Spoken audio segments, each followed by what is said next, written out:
à Dieu. Gloire à Jésus-Christ. Honneur à Jésus-Christ. Louange à Jésus-Christ. Puissance à l'agneau. Alléluia. Amen. Alléluia. Tu vas élever tes sept mains vers le Seigneur. Dis-lui que ce soir, tu es venu pour recevoir de lui. Et que tu es entier dans ton adoration. Tu es entier dans ta louange. Et nous avons appris que l'adoration, c'est pas chanter les chants doux, blues. L'adoration, ce n'est pas cela. L'adoration, c'est la prosternation. C'est le fait qu'on se dispose entièrement entre les mains de Dieu. Et ce soir, tu es là en tant qu'adorateur. Tu es là en t'oubliant toi-même pour que lui, il soit élevé. Tu es là pour lui dire, à lui soit la gloire. Notre Dieu est Père. Nous voulons ce soir prosterner notre personne devant ta sainteté divine, devant ta glorieuse personne. Dire ce soir que pendant que nous sommes dans ta présence, que notre adoration te parvienne comme un parfum d'agréable odeur. Et que notre vie, transportée dans ta présence,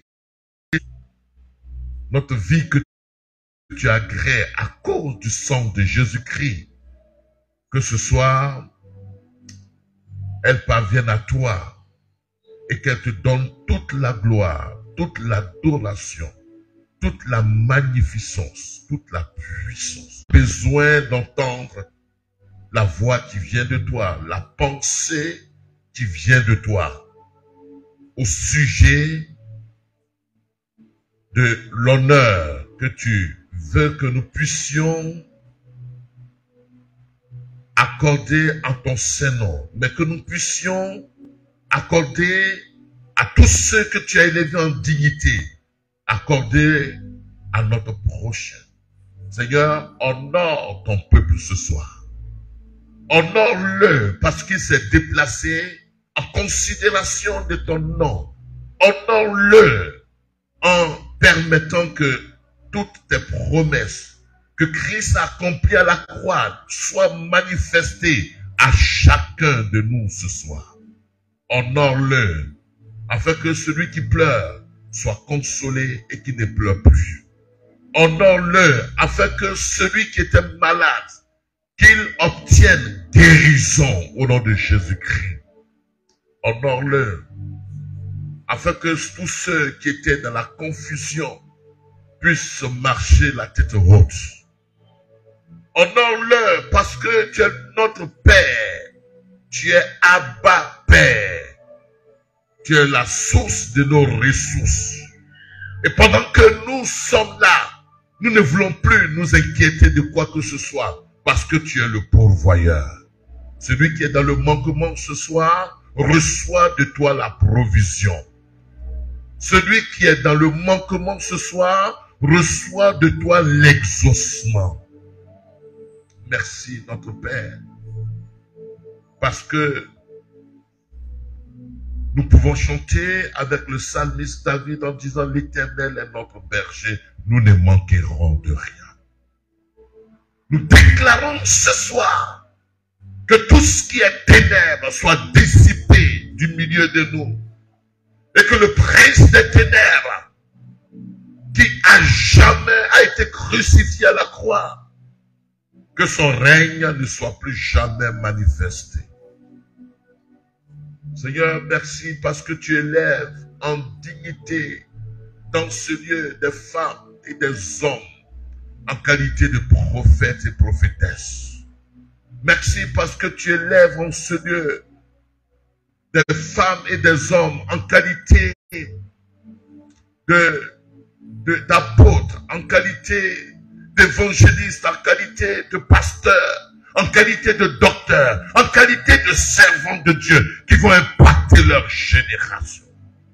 Merci pour l'onction qui est manifeste dans leur vie. Ce soir, merci parce que tu vas élever d'autres en qualité d'homme d'affaires, en qualité de femme d'affaires. C'est ainsi que tu honores ton peuple. Élève-les. Quelqu'un parmi nous était-il à la croisée des chemins? Seigneur, oriente-le. Quelqu'un parmi nous était-il en situation où ton conseil doit être appliqué à son cœur? Seigneur, accorde le conseil à son cœur. Oh Jésus.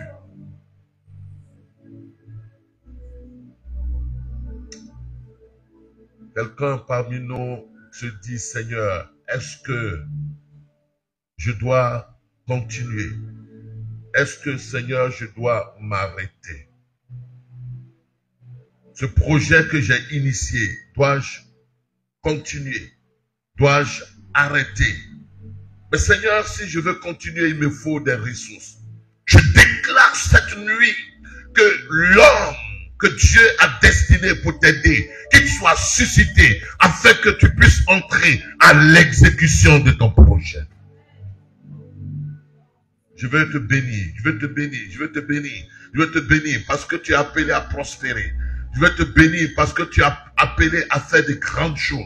Je vais te bénir parce que tu es appelé à réussir ta propre affaire, ton propre business. Je vais te bénir parce que tu es appelé à faire des choses extraordinaires. Je vais te bénir parce que ton cœur soupire de soutenir l'œuvre de Dieu. Je vais te bénir parce que ton cœur soupire de faire des choses extraordinaires dans la maison de Dieu. Je vais te bénir parce que ton cœur dit, Seigneur, où irai-je, comment ferai-je pour pouvoir soutenir? Mais pendant que tu penses à mettre Dieu en avant et ses priorités en avant de tes priorités, ce soir, reçois ton miracle. Reçois l'exaucement, reçois la bénédiction, reçois ce soir les ressources qu'il te faut afin que tu sois manifestement, pourvu, afin que rien ne te manque dans la réalisation de ce projet.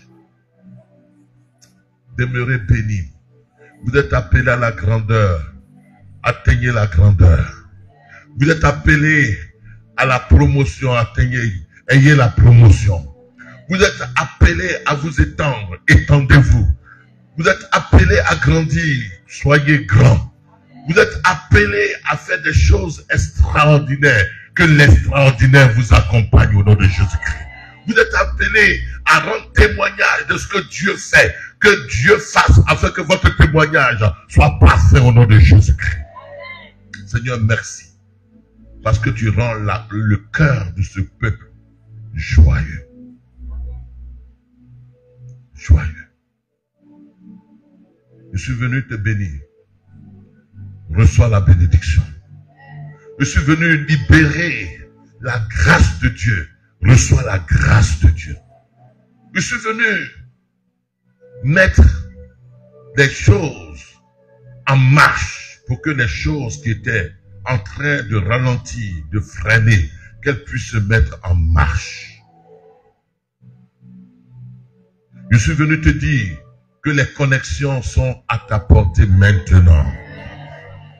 Je suis venu te dire que l'homme que Dieu a destiné pour qu'il soit sur ton chemin, où qu'il soit suscité et qu'il puisse agir selon que Dieu a mis à son cœur de t'aider. Soyez bénis, soyez restaurés, soyez dans la joie, soyez multipliés dans le nom de Jésus-Christ. Est-ce qu'on peut acclamer le Seigneur?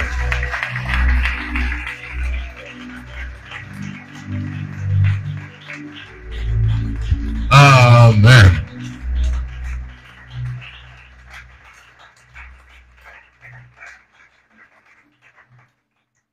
La Bible dit,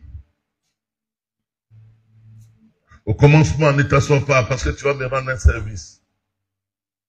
Au commencement était la parole, le logos. Et la parole était quoi? Était Dieu. Elle était avec Dieu. C'est ça? Je vais lire le verset pour ne pas mal l'interpréter. La parole était Dieu. Elle était avec Dieu et la parole était Dieu. Et la parole, elle était au commencement avec Dieu. Toutes choses ont été faites par la parole. Et rien de ce qui existe n'a été fait sans la parole. C'est-à-dire que tout ce qui existe, c'est la parole.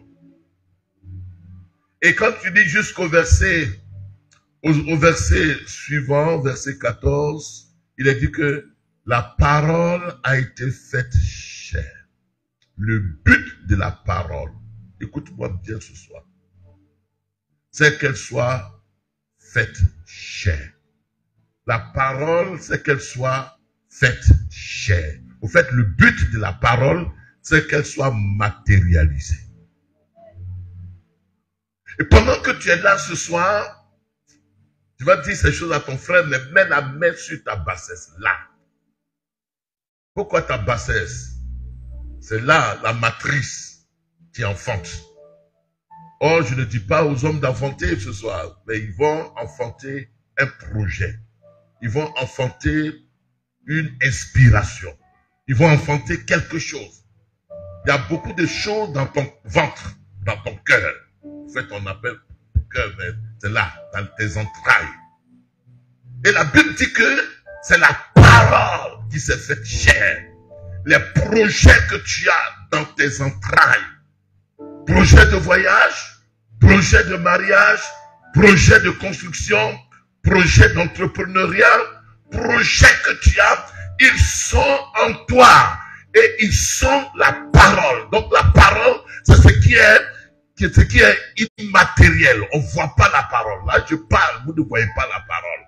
Mais la parole a pour but de devenir chair, de devenir matériel, de se concrétiser. Je prie ce soir que tes rêves se concrétisent. Je prie ce soir que tes projets se concrétisent. Je prie ce soir que la prophétie se concrétise. La Bible dit que la création tout entière attend avec un ardent désir la manifestation, la parousia. Parousia. La parousia, ça veut dire quoi? La venue et la manifestation des fils de Dieu. Il faut que les projets qui sont en toi, qu'ils soient manifestés. Mets la main sur ta bassesse. Soirée prophétique. Et dis que ce projet, cette vision, ce rêve, cette prophétie, elle se matérialisera. Cette envie de voyager, cette envie d'aller loin, cette envie de se marier, cette envie d'être femme d'affaires, homme d'affaires, cette envie de faire de grandes choses, cette envie se matérialisera. Je déclare qu'elles sont à moi, mais qui deviennent chères, qui deviennent manifestes. Oh, que Dieu entende ce soir ta prière.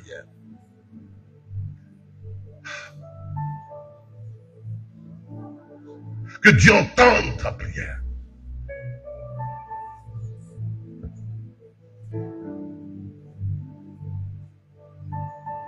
Dans le nom de Jésus-Christ, je déclare que c'est ainsi et c'est fait. Amen. Amen. Est-ce que tu peux acclamer le Seigneur?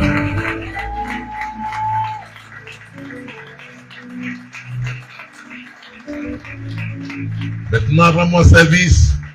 Dis à ton voisin, tu es destiné à devenir grand.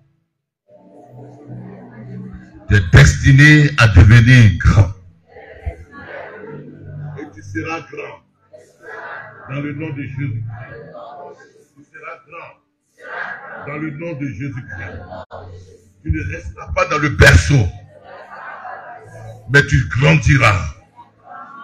Tu réussiras. Ton projet ne restera pas dans le berceau. Il n'avortera pas. Il sera enfanté. Et il sortira du berceau.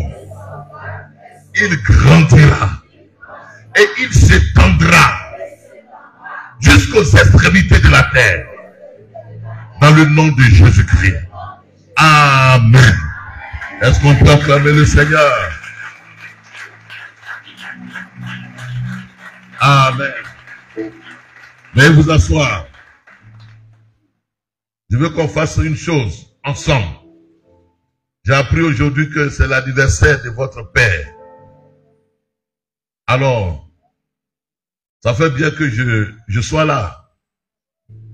Je vais me faire inviter dimanche. Dites amen quand même. Je veux moi me faire inviter dimanche. En principe, mon contrat finissait ce soir. C'est-à-dire que je devais prêcher mercredi, jeudi et vendredi. Et dimanche prochain, aller encore prêcher ailleurs. Donc mon contrat finissait ce soir. Mais je vais me faire inviter dimanche. Je vais participer à l'événement de célébration de son anniversaire dimanche prochain. Donc, si vous êtes d'accord, dites Amen fort. Je ne l'ai pas consulté, mais pardon, tu as invité quelqu'un dimanche? Tu n'as pas invité quelqu'un? Ah, donc moi, je me fais inviter.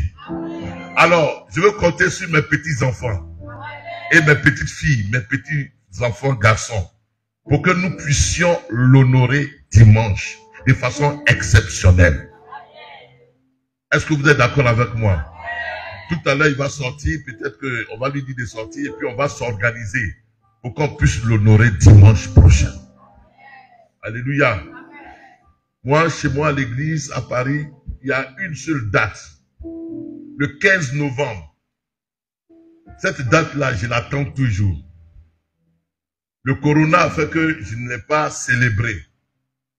Et on est 3 à célébrer ça. J'ai 2 jumelles.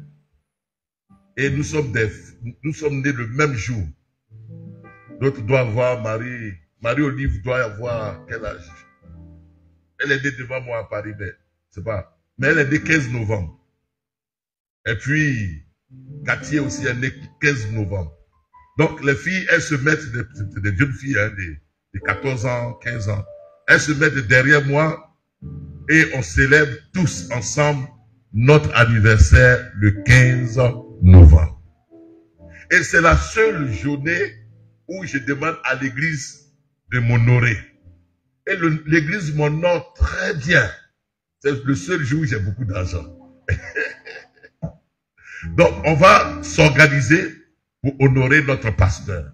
Est-ce que vous êtes d'accord avec ça? Il faut l'honorer quand son cœur est dans la réjouissance. Il va prier pour nous. Et le fait qu'il soit réjoui, il n'a pas besoin d'aller prier. Le fait qu'il soit réjoui, la réjouissance du cœur de l'homme de Dieu sera notre réjouissance. La joie de son cœur sera notre joie. La paix de son cœur sera notre paix. Et Dieu accomplira de grandes choses. Des choses vont se décanter parce que nous sommes en train de voir la loi de l'honneur. Si vous nous honorez celui qui est grand, Dieu, coûte que coûte, va vous honorer. Alléluia.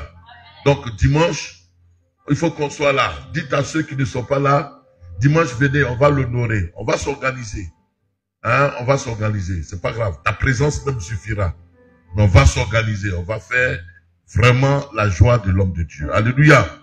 Donc, nous allons dire encore, joyeux anniversaire, papa. Joyeux anniversaire. Vis longtemps. Sois heureux. Et sois en paix. Nous, tes fils et tes filles, nous sommes là pour t'honorer. Parce que la Bible dit, honore ton père et ta mère, afin que tes jours soient heureux sur la terre. Et c'est pourquoi dimanche prochain, nous viendrons. Certains viendront avec de l'argent. D'autres viendront avec des pains. Certains viendront avec du gâteau. Mais dimanche, c'est le jour que nous mettons à part pour t'honorer. Dans le nom de Jésus-Christ. Amen. On peut acclamer le Seigneur. Ça c'est photocopie d'Akouri, ça. Il n'aime pas ça. Il n'est pas à l'aise avec ça. Mes amis, mon petit, c'est comme ça que j'étais pas à l'aise. Et puis, l'église n'a pas avancé. À Paris, tiens même disent, papa nous a pas appris à donner. Il dit, mais quelqu'un qui veut donner là, est-ce qu'on lui apprend? Et ils prennent cet argument pour dire non, papa ne nous a pas appris à donner. Et quand un homme de Dieu vient prêcher, il parle de qui veut donner 1000 euros, il dit, ah, notre papa ne nous dit pas, ne nous fait pas comme ça. Parce que à l'église à Paris, je regarde, et puis je vois qu'il manque ça. Là, avant de venir, je me suis dit que il y a, comment on les appelle, les ampoules là, qui sont dans les salons présidentiels. Je leur ai dit, mettez les ampoules. Et chaque soir, j'appelle, on me dit, ils n'ont pas mis. Je dis, ok, c'est bien qu'ils n'ont pas mis. De sorte que comme j'arrive un mardi, mercredi, je vais dans la boutique, jeudi, j'appelle le jeune homme qui fait les travaux, et puis on met, faut pas ils vont entendre, hein, mais on met. Et ils vont savoir que je suis venu. Mais en même temps que je fais ces choses, je pensais donner un enseignement qu'ils allaient copier, mais ils ne copient pas. Et ça fait que je suis dans l'église l'homme le plus béni. Et je dis, il faut que la bénédiction, nous la partageons. Parce que tu fais quelque chose dans la maison de Dieu, tu as honoré Dieu. Et Dieu regarde cela et il te bénit. Alléluia. Donc, il faut que nous apprenions à honorer l'homme de Dieu, même si c'est pas son habitude de nous réclamer ces choses. Il faut que ce soit spontané. Chez moi, quand c'est spontané, ça me plaît. Quand c'est, on dit ça, tout le monde n'a qu'à cotiser. J'aime pas chez moi cotisation. Parce que cotisation, c'est au village. Voilà, on est en France, on cotise pas. On fait des choses spontanées. Ok. Alors, ce soir, nous allons continuer notre thème sur l'honneur. La loi de l'honneur. Et nous parlerons de l'homme que Dieu honore. Déjà, l'homme que Dieu honore. Le vœu de Dieu, c'est que nous soyons honorés. Comprenez-moi bien.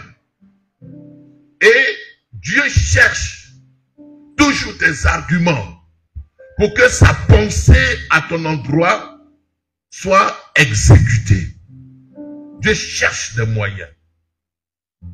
Et il donne des opportunités pour que tu sois honoré. Donc la Bible dit que Dieu a tant aimé le monde et il a donné son fils, car Dieu a tant aimé le monde, il a donné son fils afin que quiconque croit en lui ne périsse point, mais qu'il ait la vie. La vie quoi? Au fait, c'est pas la vie, c'est la vie qualitative, la vie de l'éternel, la vie de Dieu, la vie Zoé, qu'il soit zoéfié, qu'il ait la vie que Dieu a.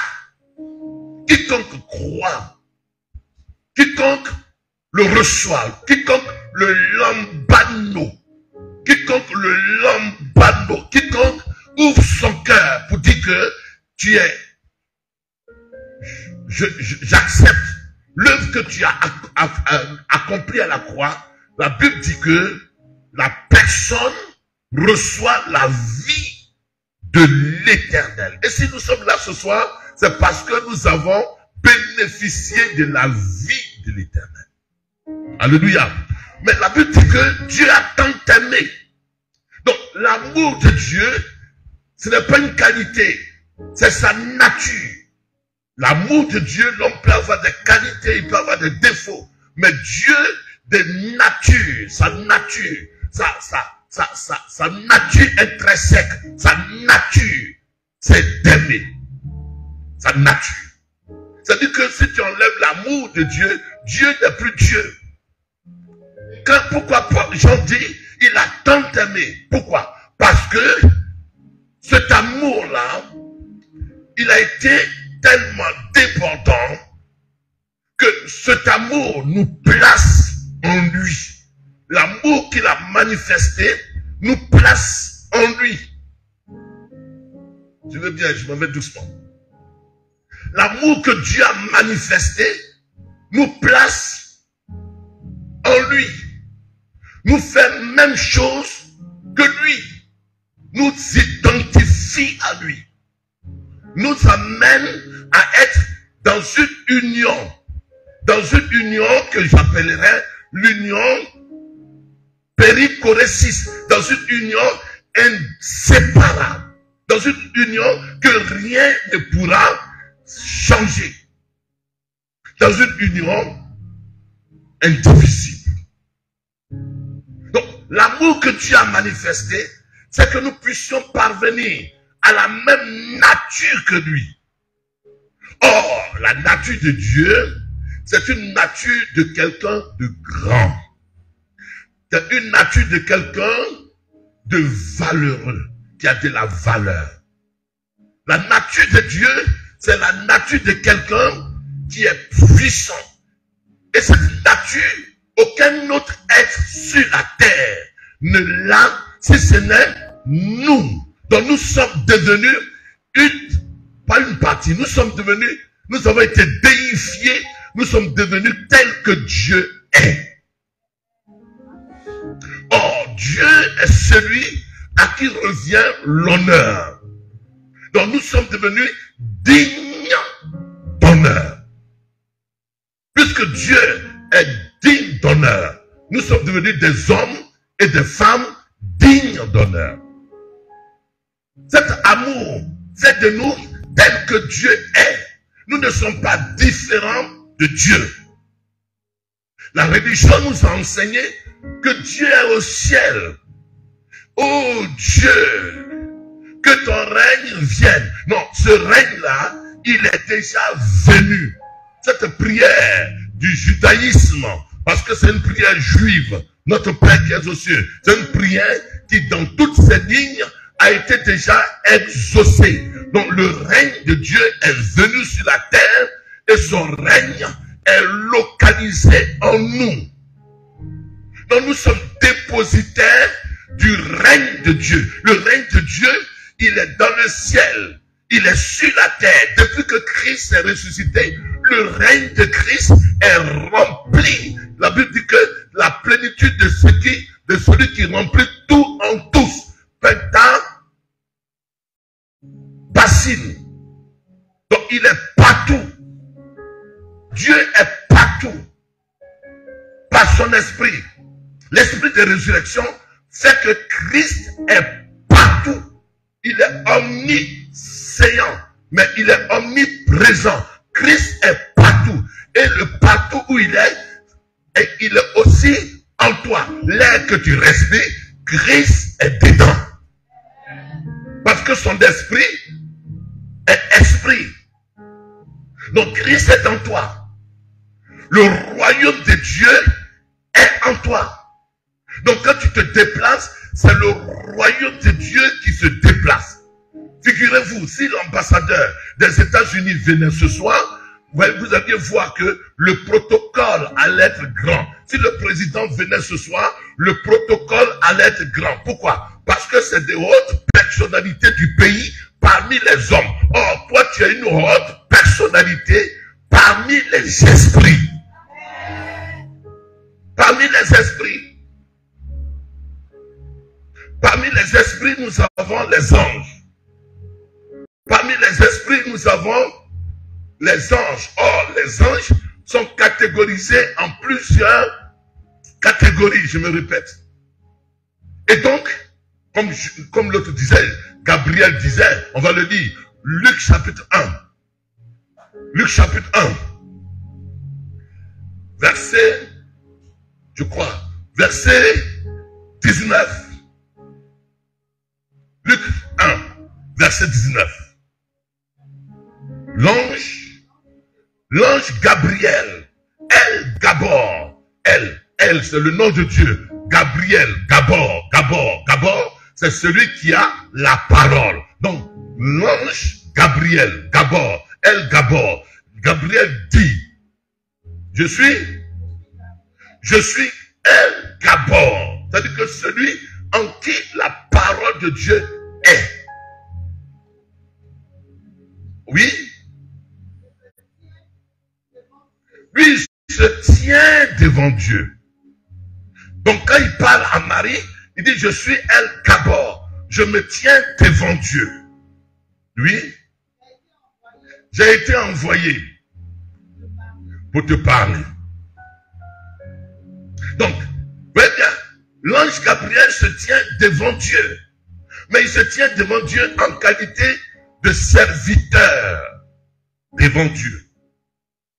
Gabriel n'est pas le fils de Dieu. Mais Dieu, par rapport à eux, Dieu nous prend dans son amour et puis il nous insère dans sa famille. Et nous devenons membres à part entière de sa famille. Nous ne sommes plus des serviteurs ni des servantes, mais nous sommes fils de sa famille, filles de sa famille. Or, famille là, c'est une famille de royauté, c'est une famille de distinction, c'est une famille d'excellence, c'est une famille de personnes de valeur, de personnes célèbres. Tu vois, donc nous sommes introduits dans une famille où il n'y a pas de vagabonds, où il n'y a personne qui soit sans valeur. C'est ce que spirituellement Dieu a fait. Il t'a introduit dans sa famille. C'est pourquoi la Bible dit que Dieu a tant aimé, il t'a tellement aimé que tu ne pouvais pas entrer dans sa famille. Désormais, tu es dans la famille de Dieu. Est-ce que tu crois en ça? Je me répète ainsi pour que ça soit marqué en nous. Nous sommes désormais dans quelle famille? La famille de Dieu. Nous appartenons à cette famille d'excellence. Vous voyez bien, chez nous en Europe, il y a la famille de quoi? De la reine d'Angleterre. On parle de William et de qui? De Harry. Ça, c'est les princes. Et tous les journaux, tous les médias parlent d'eux. Parce que c'est une famille de grands. Mais toi, tu étais d'une autre famille. Et tu as été attiré dans la famille de Dieu, dans laquelle il n'y a que la grandeur. Il n'y a que la distinction. Il n'y a que l'élévation. Il n'y a que la gloire. Il n'y a que des gens qui scintillent. Il n'y a que des princes et des princesses. Il n'y a que des gens de qualité. Donc toi ce soir, considère aux yeux de Dieu que tu es un homme de valeur, une femme de valeur, une femme de distinction. Même si le monde n'a pas compris cela, mets ça dans ta tête. Et dès l'instant où c'est marqué en toi, alors la distinction commencera à être manifestée. Tu n'es plus de la famille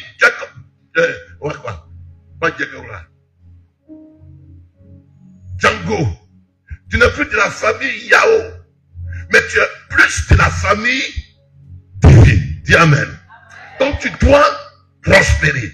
Tu dois être élevé. Tu dois être distingué. Tu dois avoir tu as de la valeur.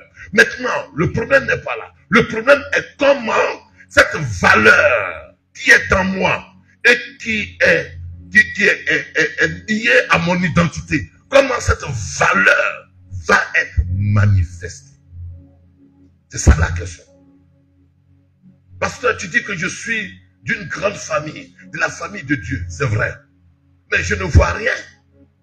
Alors, c'est pourquoi il y a la loi de l'honneur. Il y a le principe de l'honneur. Il y a comment parvenir à manifester, pas parvenir mais à manifester, à faire connaître cette famille à laquelle j'appartiens, qui est une famille de distinction. Alléluia. Et dans cette famille, il y a des rangs. Il y a des rangs.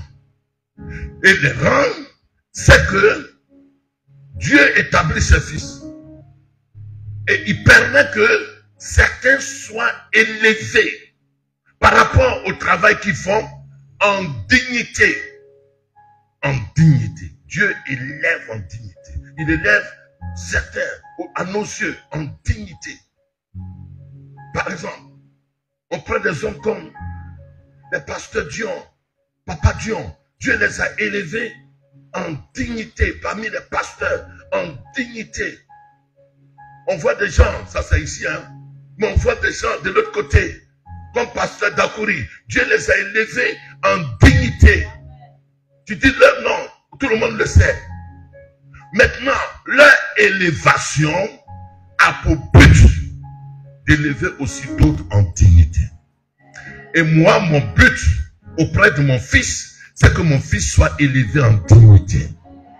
Et le rôle de mon fils, c'est que vous aussi, qui êtes rattachés à l'onction qui coule en lui, qui coule sur sa tête, cette onction vous élève en dignité.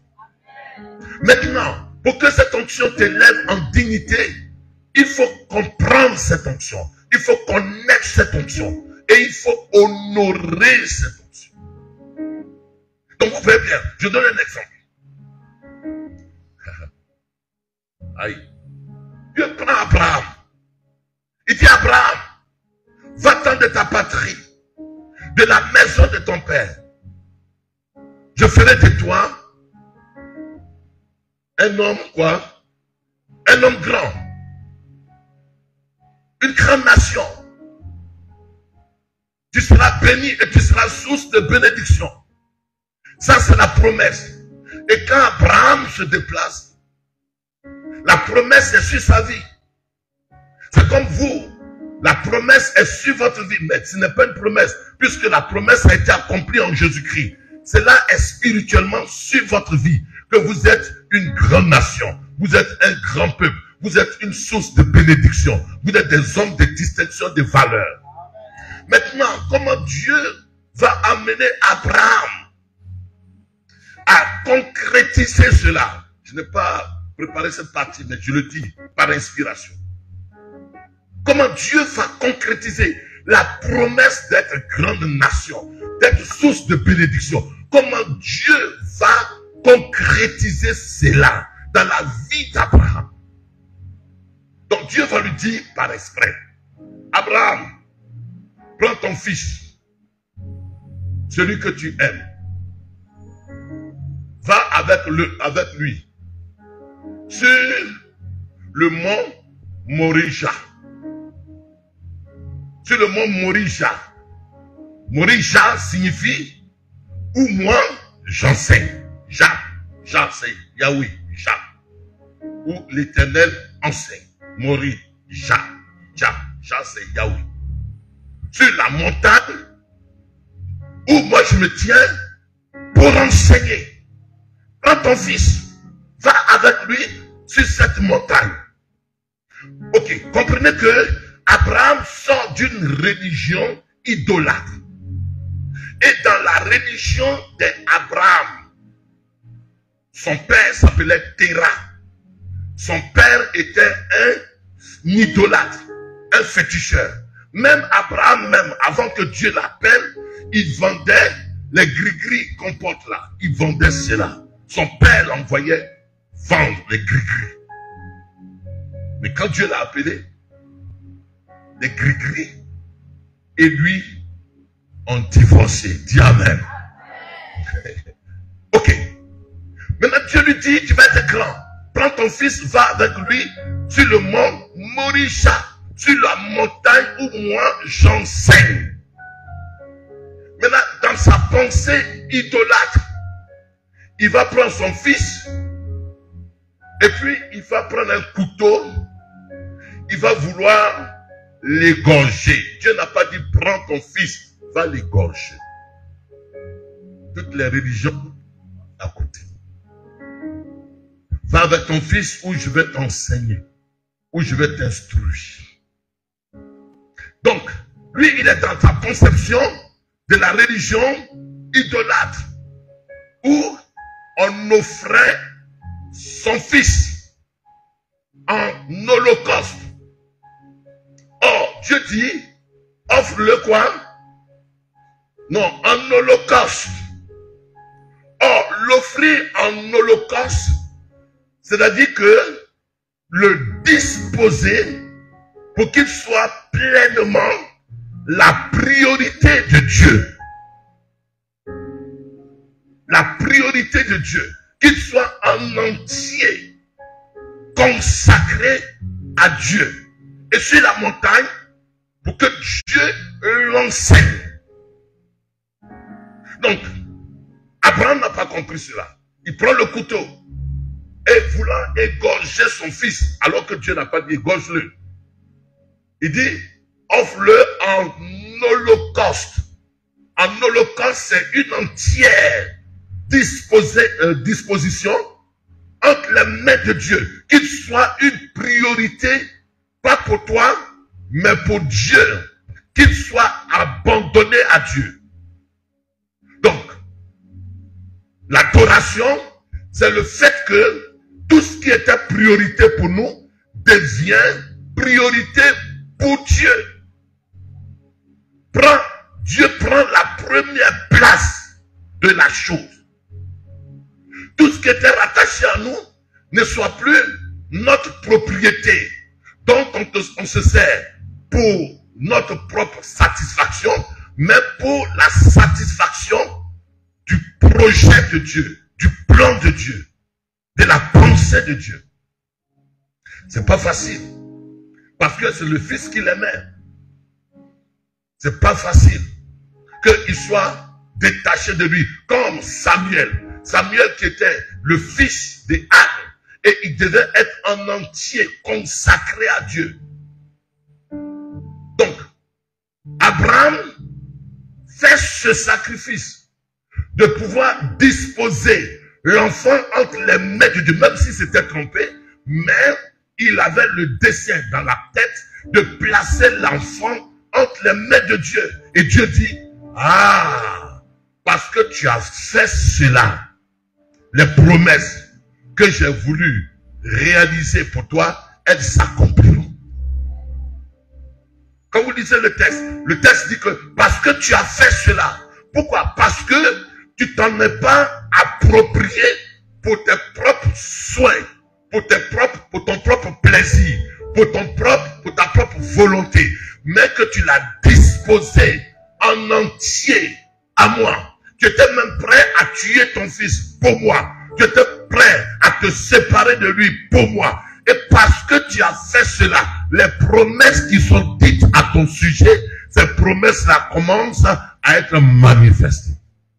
Qu'est-ce que je veux faire comprendre? Ce que je veux dire ce soir, c'est qu'il y a des choses que Dieu a dites à votre sujet. Il y a des promesses, il y a des bénédictions qui sont vos bénédictions. Il y a des promesses que Dieu vous a faites. Et ces promesses-là, pour qu'elles se fassent, pour qu'elles soient concrétisées et qu'on les voit, elles sont déjà sur vous. Il y a des bénédictions que vous transportez. Elles sont dans le spirituel. Et pour que ces bénédictions, elles puissent être manifestées, elles puissent être dévoilées, il faut que vous soyez amenés à faire de Dieu votre priorité, votre préoccupation en premier. Que Dieu passe d'abord. C'est ce que Jésus disait aux pharisiens qui n'avaient pas compris, aux juifs qui n'avaient pas compris. Il dit, cherchez premièrement le royaume de Dieu et sa justice, et toutes les choses que vous recherchez vous seront données par-dessus tout. Au fait, quand Dieu prend la priorité, quand Dieu prend la première place, il prend la primauté, il a la prééminence dans notre vie. Il a la première place. Or, avoir Dieu pour la première place, quand il s'agit de Dieu, quand il s'agit de lui obéir, quand il s'agit de venir en sa présence, quand il s'agit d'œuvrer pour lui, quand il s'agit d'abandonner sa volonté au profit de lui, sa volonté, alors on dit que Dieu est en priorité dans ma vie. Et quand Dieu voit ce sacrifice, ce dénouement que nous faisons, ce renoncement de nous-mêmes au profit de Dieu, au profit des intérêts de Dieu, au profit de l'honneur de Dieu, au profit du témoignage de Dieu. À cause de Dieu, nous nous sommes privés de tout. À cause de Dieu, nous nous sommes disposés. À cause de Dieu, nous avons fait ces choses. Quand Dieu voit cela, alors Dieu dit, parce que tu as fait cela, je ferai de toi une source de bénédiction. Est-ce qu'on se commence ce soir? Je vous donne mon témoignage. Les amis,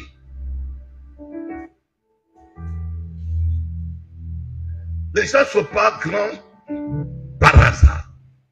Ils ne sont pas grands par hasard.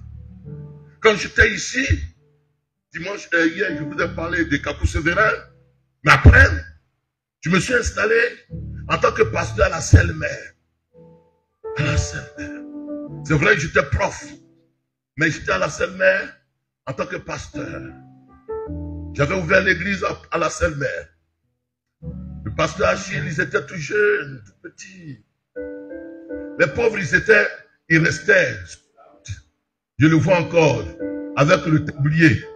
Et ils attendaient que ma voiture se gare pour qu'ils prennent mon sac et que je rentre dans le temple. Je vois encore les personnes qui partaient me chercher à la maison et qui me mettaient dans leur voiture. On avait une sœur, Eve. Elle quittait Cocody et cherchait à la maison. C'est nous qui inauguré l'immeuble Figayo. On était là, j'habitais là. Et elle venait me chercher. Et elle me déposait à la Selle-Mer. Et quand la voiture venait, on appelait les pasteurs Achille. Qu'on n'est pas loin, on est vers la mairie maintenant. Et ils faisaient le protocole. Et Achille ouvrait la porte. Et je rentrais dans le culte. Et quand j'avais fini le culte, eux, ils prenaient mon sac. Et puis, ils mettaient le sac dans la voiture. Mais au fait, ils n'avaient jamais pensé, ces jeunes qui travaillaient comme ça, qu'ils allaient devenir pasteurs et qu'ils allaient être honorés un jour à leur tour. Je veux dire quoi? Quand tu sais honorer quelqu'un qui a de l'honneur, Dieu fait que les circonstances se conjuguent en ta faveur et toi aussi à ton tour tu es honoré. Je me souviens quand on était encore même à la Selle-Mer, les gens venaient de Paris. C'était bizarre pour nous, Paris. C'était vraiment comme si les gens venaient du paradis. Paris. Donc on allait les chercher à l'aéroport. Et comme j'avais une grande maison, c'est chez moi ils venaient. Il y en a même qu'on logeait même dans notre chambre. Et quand ces gens-là venaient, on les traitait avec le plus grand honneur, avec le plus grand respect, avec la plus grande considération. Et quand ils finissaient leur séjour, je les accompagnais à l'aéroport. Et puis je les voyais embarquer. Et puis, hey Dieu, quel jour nous va partir là-bas. Mais comme je les traitais bien, chez moi j'avais une chambre climatisée. Et comme ils étaient tellement bien à l'aise, avant de partir, il y en a qui me laissaient leur veste de Paris, d'autres me laissaient leur cravate de Paris. Et puis quand je prenais ces choses-là, j'allais dans la chambre. Et puis, oh Seigneur, l'onction de Paris n'a qu'à être sur moi. Nous voici aujourd'hui à Paris. Nous voici aujourd'hui en train d'aller aux États-Unis. Voici aujourd'hui en train de parcourir le monde. Je ne le dis pas pour ma gloire, mais je le dis pour que tu comprennes que c'est à l'ombre de quelqu'un qui est honoré, à l'ombre de quelqu'un qui est distingué, que ta distinction sera manifestée. Et hier, j'ai dit que le problème de l'Afrique, c'est que nous jalousons celui que Dieu commence à élever.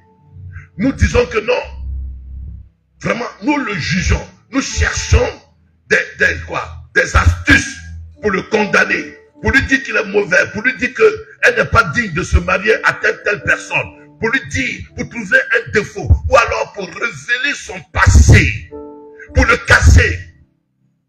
Vous allez voir que parmi les frères de Joseph, Dieu avait déjà révélé à Joseph que Joseph serait distingué. Et que les frères de Joseph allaient, je vais dire des choses plus graves, allaient venir se prosterner devant lui, n'est-ce pas? Joseph avait déjà vu cela en songe. Au fait, ils auraient pu saisir la révélation. Et puis dit, ah Seigneur, fais en sorte que notre frère Joseph puisse aller puisse être élevé. Qu'est-ce qu'ils ont fait? Ils ont préféré le vendre pour ne pas que ce rêve se réalise. Or, c'est lui qui a dit ces choses a la possibilité de faire réussir ces choses. Oh, je dis que ce soir, ce que Dieu a dit à votre sujet, le songe que Dieu vous a révélé, quels que soient les temps et les circonstances, aucune situation ne pourra annuler le décret de Dieu sur votre vie. Ils ont essayé de le tuer. Merci, ma fille. Ils ont essayé de le tuer. Mais, voyez bien, ils l'ont vendu. Après, celui qui l'a acheté l'a revendu. Mais qu'est-ce qui s'est passé? Quand il est parti là-bas, il a toujours été disponible pour aider. Et quand, bien même qu'il faisait le bien, on l'a accusé à tort, disant qu'il avait couché avec la femme de Potiphar. Vous connaissez l'histoire. Et ils l'ont mis en prison. Il a fait 25 ans en prison. Malgré ses nombreuses années, il a prophétisé sur des serviteurs du roi. Et la personne l'a oublié. Les chansons du roi, la personne l'a oublié. Suivez avec moi. Il ne s'est pas dit, voyez bien, moi je fais du bien aux gens, je pêche les gens, je fais ceci aux gens, et les gens ne me reconnaissent pas. Par conséquent, j'arrête de faire du bien. Il avait en lui la pensée de pouvoir continuer d'honorer le prochain, continuer d'honorer l'homme, continuer d'honorer celui que Dieu a fait à son image. Quand il fait cela, il ne voit pas l'homme, mais il voit Dieu qui est le rémunérateur de tous ceux qui font ces choses. Et donc, quand on l'a oublié et que les gens étaient ingrats vis-à-vis de lui, une autre situation s'est présentée devant lui. Il aurait pu se taire. Il aurait pu dire cette fois-ci-là, moi l'autre à qui j'ai fait du bien, il ne m'a pas reconnu. Il a continué de faire du bien. Et c'est alors qu'il se retrouve devant Pharaon. Suivez-moi. Il a été élevé. Il n'a pas dit Pharaon, non, comme tu n'es pas juif et que tu es Pharaon, parce que eux c'est des mystiques, alors je ne vais pas t'honorer. Non, il honore. Il honore parce que il est le grand de la nation. Il honore. Il honore. Il ne le juge pas. Il ne le démonise pas. Il honore. Mais nous, on va le lier. On va le lier. On va mettre le feu sur lui. Déjà même, il faut que je fasse un séminaire pour dire que mettre le feu là, c'est pas biblique. C'est pas biblique. J'ouvre la brèche, c'est pas biblique. Quand Élie, c'était qui? Quand Élie a fait descendre le feu du ciel. Un jour, Jésus était allé dans la boue, dans une boue de Samaritains. Et puis ses disciples ont dit, on ne veut pas te recevoir, mais il faut donner ordre pour que nous puissions invoquer le feu, pour que le feu vienne les consumer. Jésus a dit que, est-ce que vous savez de quel esprit vous êtes animé? Pourquoi? Parce que si on mettait le feu sur toi, tu n'allais pas avoir le temps de connaître Jésus-Christ. Le feu allait te consumer. Mais Dieu, dans son amour, il permet que, dans ton ignorance, l'évangile te parvienne. Et que par la révélation de l'évangile, tu puisses être sauvé. Dis Amen. Donc, les gens ne savent pas de quel esprit ils sont animés. Ça, c'est notre sujet. Ce Joseph, que les gens ont méprisé, il a été élevé. Il a été distingué. Il a été établi gouverneur, si tu veux, premier ministre de l'Égypte. Tandis que ceux qui en voulaient à sa vie sont toujours restés dans la même maison psychologique de leur père. On se comprend? Ils auraient pu soutenir le rêve de Joseph, mais ils ont voulu anéantir le rêve. Et Dieu a aussi anéanti leur élévation. Est-ce qu'on se comprend? Si la sœur est mariée, gloire à Dieu. Si je peux être utile pour pouvoir acheter les dragées, je le ferai. Parce que en le faisant, Dieu se souviendra de moi et il permettra que quelqu'un d'autre achète mes dragées. On se comprend ce soir? La loi de l'honneur, c'est pouvoir honorer celui qui est digne d'honneur afin que tu sois à ton tour et en retour être honoré.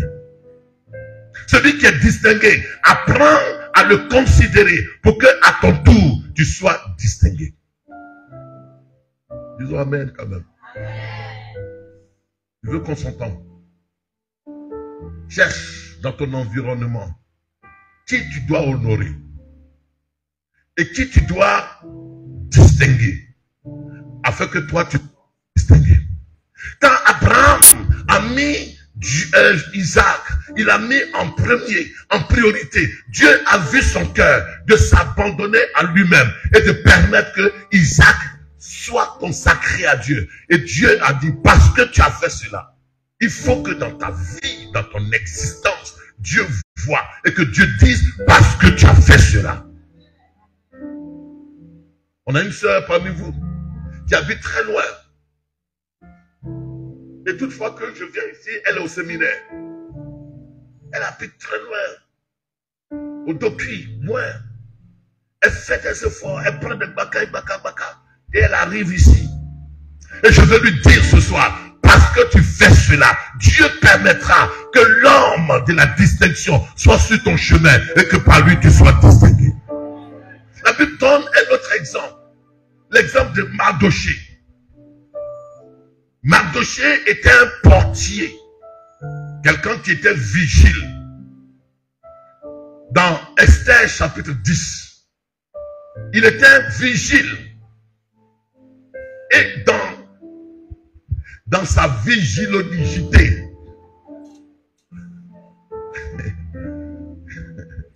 dans son ministère de vigile, un vigile, est-ce que c'est quelqu'un qui est... Il est moins important dans l'immeuble, mais il est important cependant. Il est important. Ok. Et il a vu que il y avait un coup d'État qui se préparait contre quoi? Contre le roi. On se comprend? Et donc, qu'est-ce qu'il a fait? Il a travaillé à ce que ce coup-là soit déjoué. Il ne s'est pas associé à ceux, aux rebelles. Il ne s'est pas associé à ceux qui formataient le coup. Il dit non, il faut être juste. Si l'autre on l'a élevé, je vais simplement pour qu'on se comprenne ce soir. Si Dieu l'a élevé et qu'il est établi roi, alors il faut que nous soutenions sa royauté. Donc il a déjoué le coup. Et qu'est-ce qui s'est passé? Parce qu'il a déjoué le coup, Dieu dit, le roi dit, inscrivez le nom de Mardoché dans le livre de souvenirs. On a inscrit le nom de Mardoché et l'histoire du coup d'État déjoué. Ils l'ont inscrit dans les annales de cette société. Quelques années passant, des années passant, des mois sont passés. Le roi même, il n'était plus au trône. Un autre roi. Et puis une situation est survenue. Chapitre 10. Qu'est-ce qui s'est passé? Il dit, au verset 1, le roi Assyrus, il a imposé un tribut. Oui.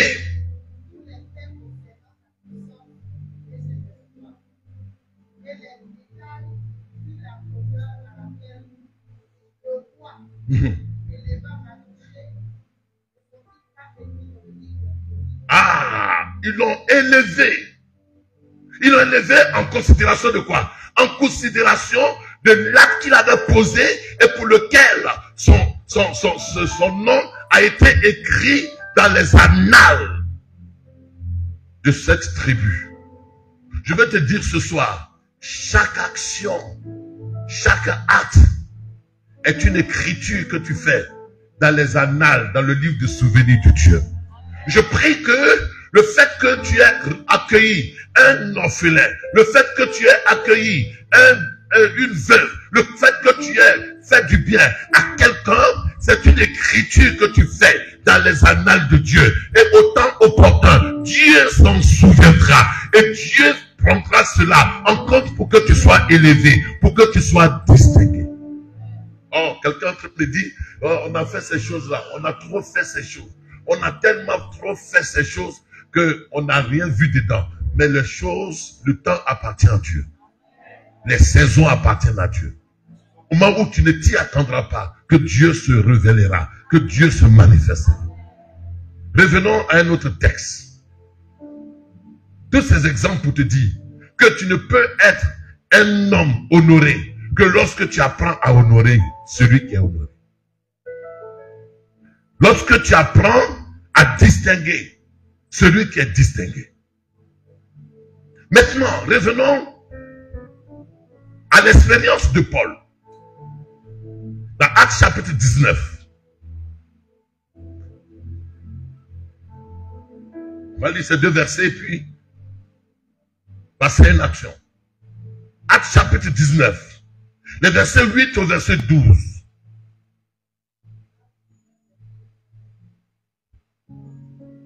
Ensuite,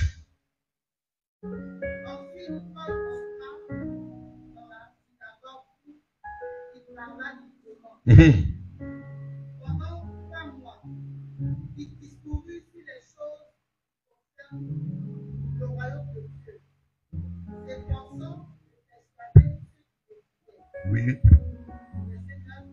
Mais comme quelques-uns restaient endurcis et incrédules, et criant devant la multitude la voix du Seigneur, il se retira d'eux, sépara les disciples et enseigna chaque jour dans l'école bien nommée la vie.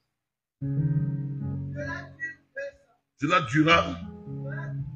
De sorte que tous ceux qui habitaient l'Asie, Juifs et Grecs, entendirent la parole du Seigneur. Et Dieu faisait des miracles extraordinaires par les mains de Paul, au point qu'on appliquait sur les malades des linges ou des mouchoirs qui avaient touché son corps. Et les maladies les quittaient. Amen. Qu'est-ce qui s'est passé? Paul va à un endroit. Il arrive à Éphèse. Et la Bible déclare que à Éphèse, il va rencontrer une poignée de croyants. Et il va leur dire, avez-vous reçu le Saint-Esprit quand vous avez cru? Et ils vont dire, ah, nous n'avons jamais entendu parler qu'il y a même un Saint-Esprit. Au fait, c'était les disciples de Jean. Et donc, Paul leur impose la main. Et puis Paul les aide, il les baptise et il commence à parler en langue. Mais quelque temps plus tard, Paul commence à prêcher. Et comme Paul prêchait l'évangile, la Bible déclare que quelques personnes se sont endurcies. Ils ont commencé à persécuter Paul, à méprendre Paul, à déconsidérer Paul, à contredire Paul. Ça, c'était des Juifs. Ils avaient trop de connaissances. Et donc, ils ne pouvaient pas comprendre les mystères du royaume. Et donc, qu'est-ce que Paul fait? Paul retire quelques disciples et il se met à leur enseigner l'évangile du royaume. Ces disciples ayant reçu l'évangile, ces disciples ayant été formatés, ces disciples ayant été éclairés, ces disciples ayant été convaincus de l'enseignement de Paul, la Bible déclare que leur mentalité a changé, leur perception a changé, leur façon de voir Paul a changé, leur façon de considérer Paul dans son ministère a changé. Contrairement à ceux de Nazareth qui voyaient Jésus-Christ comme le petit de Nazareth, qui voyaient Jésus comme leur petit camarade. Mais ici, les disciples que Paul a pris pendant ces années, leur mentalité a changé au sujet du ministère de Paul. La considération qu'ils avaient autrefois de Paul, quand ils ont été à l'école de Paul, la considération a changé. La Bible déclare que c'est là que les miracles ont commencé à se produire dans la vie de ces gens-là. Pourquoi? Parce que la perception a changé. Je vais dire ce soir quoi? Même quelqu'un parmi vous peut être l'auteur par lequel, ou alors l'instrument, le vase par lequel Dieu peut passer pour opérer des choses extraordinaires parmi vous. Est-ce que vous y croyez? La jeune fille qui est assise là, la maman qui est assise dans le fond, toi qui m'écoutes ce soir, Dieu peut te servir, se servir de toi pour que tu puisses ressusciter même un malade, un mort, pour que tu fasses des choses extraordinaires et que tu reproduises le surnaturel divin sur la terre. Maintenant, pour que ces choses se fassent, il faut que la perception, la façon de voir celui que Dieu veut utiliser pour bénir, il faut que la perception des uns et des autres change. Non, ils n'ont pas compris. Pourquoi nous passons à côté de nos miracles? C'est parce que notre perception est une perception erronée au sujet de l'instrument que Dieu veut utiliser. Alors, est-ce que c'est pasteur Dapouri? Non, c'est pas la gamme du pasteur Dapouri. Est-ce que c'est le pasteur Achille? Non, c'est pas la gamme du pasteur Achille. Est-ce que c'est pasteur Tant, le prophète Tant? Non, c'est pas le prophète Tant. Donc, tous ceux qui sont pasteurs, ça c'est les petits pasteurs, allez, on s'en fout d'eux. Parce que la perception que nous avons d'eux est une perception erronée. Alors que c'est des vases. On peut avoir un pasteur dans cette assemblée. On peut avoir un membre dans cette assemblée. On peut avoir un leader dans cette assemblée. Mais le leader peut être inefficace par rapport à la perception que nous avons de lui. Je vais te dire ce soir que ton miracle sera fonction de la perception que tu as de celui qui est en face de toi. La femme qui est à côté de toi, elle peut être un instrument que Dieu va utiliser, quel que soit son passé. Vous voyez bien, les Samaritains, quand ils ont vu cette Samaritaine-là, qui a dit que venez voir cet homme, ce qu'il a dit à mon sujet. Les Samaritains, ils n'ont pas regardé la femme. Pourquoi? Parce que eux, ils se disaient qu'elle était une ancienne prostituée. Ils ont dit, mais parce que tu as dit ces choses, nous voulons rencontrer ce Jésus. Je dis, la vie de Samarie, elle s'est convertie. Pourquoi? Parce que la perception qu'ils avaient de Jésus, elle était autre chose que la perception que les Juifs avaient de Jésus. Nous sommes tous des hommes de valeur. Nous sommes tous des instruments entre les mains de Dieu.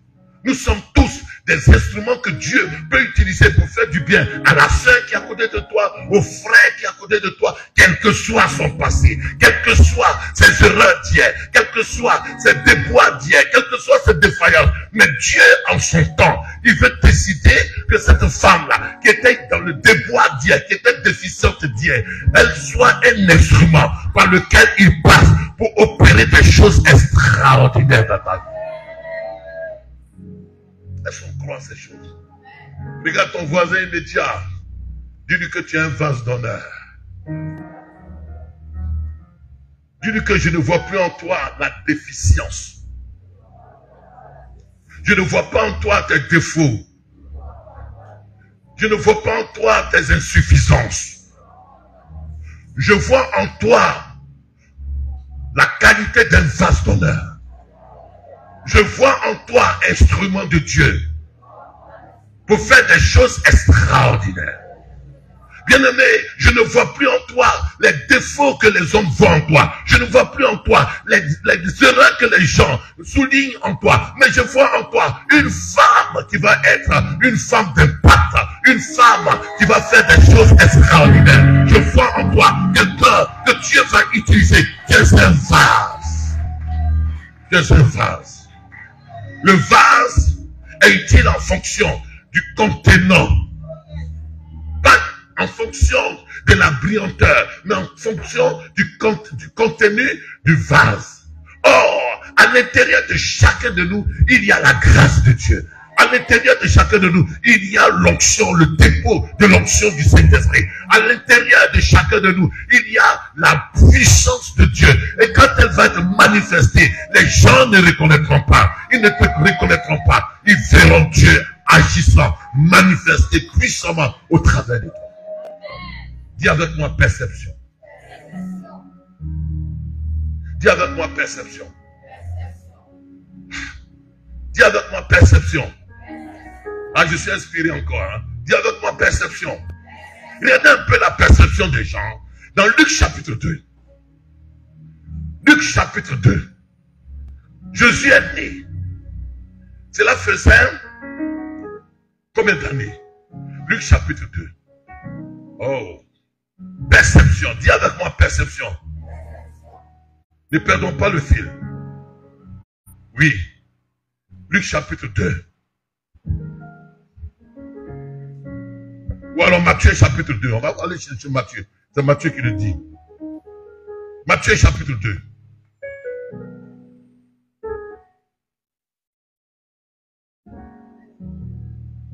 Verset 1. Là, ce que je suis en train de vous raconter, Jésus est né il y a déjà plusieurs mois. Il y a plusieurs semaines.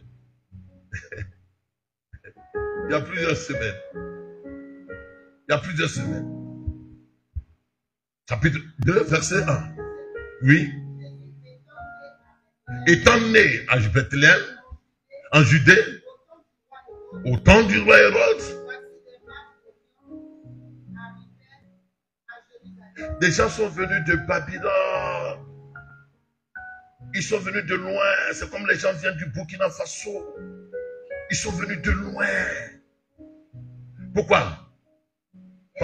Et dit, où est le roi des Juifs? Car quoi? Qui vient de naître. Nous avons vu son étoile.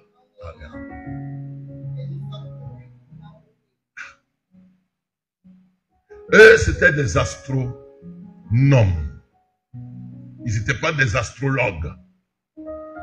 La différence entre l'astronome et l'astrologue, l'astronome, il fait l'étude des astres.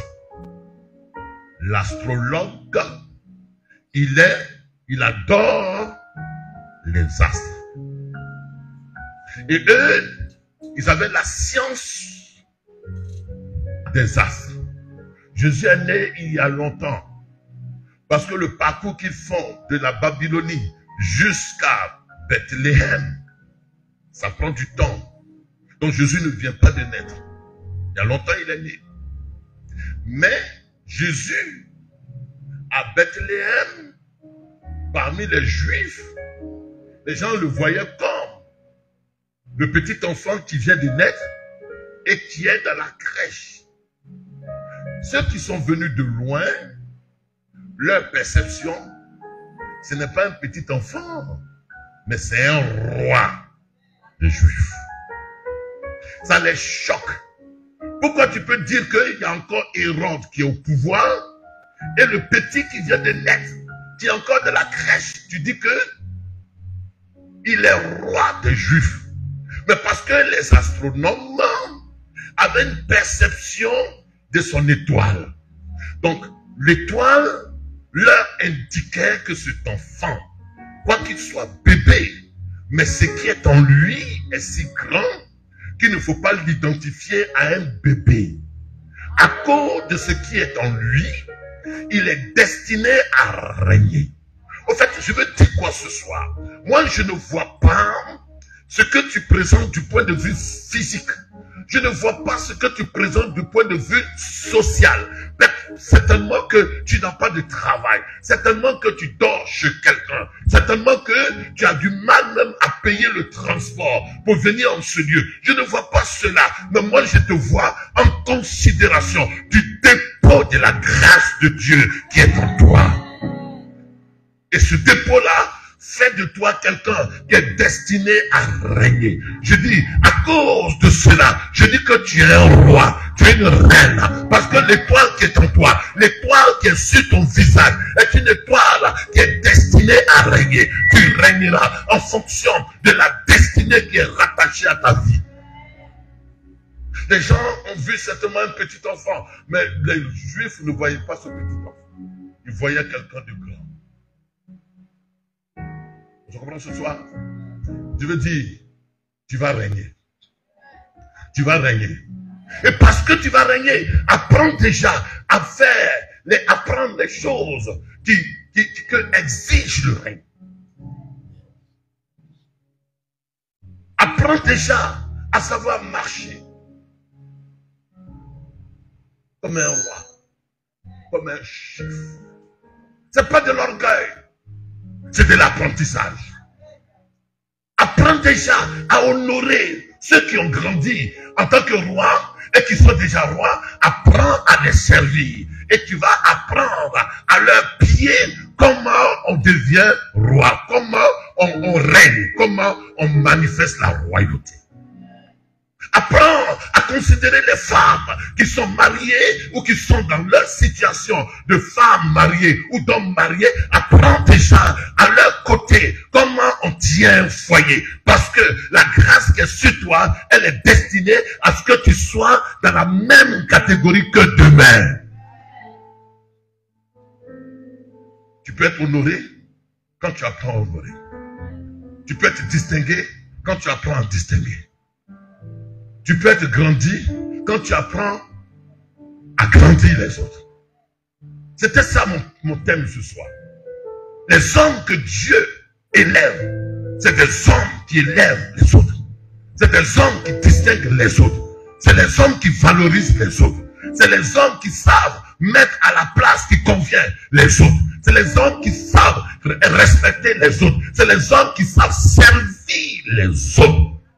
Or, celui qui par excellence peut t'élever, c'est Dieu. Alors, mets Dieu à la première place. Ne mets pas les hommes à la place que Dieu mérite. Alors, je termine avec ce passage. Jean chapitre 2, Jean chapitre 5. Je termine avec ce passage. Jean chapitre 5. Je crois le verset. Jean chapitre 5. On est là?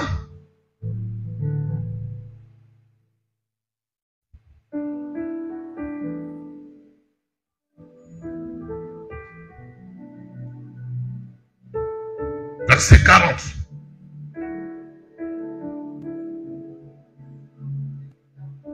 Oui. Et vous?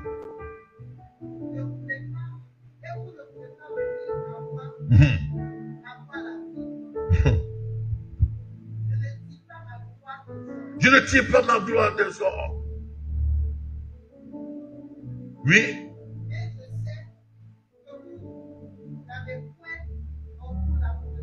Vous n'avez pas l'amour de Dieu. C'est pourquoi Jésus dira plus tard, ce peuple m'honore. Il m'honore quoi? Du bout des lèvres. C'est leur bouche qui dit Jésus, Jésus, Jésus. Sinon, leurs actes, sinon, leur façon de faire n'a rien de Jésus qu'ils disent dans la bouche. On se comprend? Ok. Il dit quoi?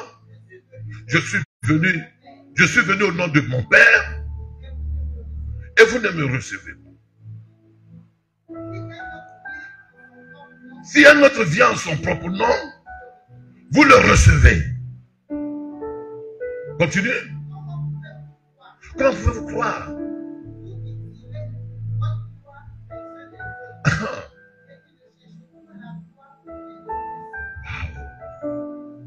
Waouh. Vous faites le mot gloire ici en dernier lieu, c'est l'honneur. Vous tirez votre gloire les uns les autres. Ça veut dire quoi? Je suis en train de dire, vous pharisiens, vous vous montrez grands. Vous vous comparez les uns avec les autres.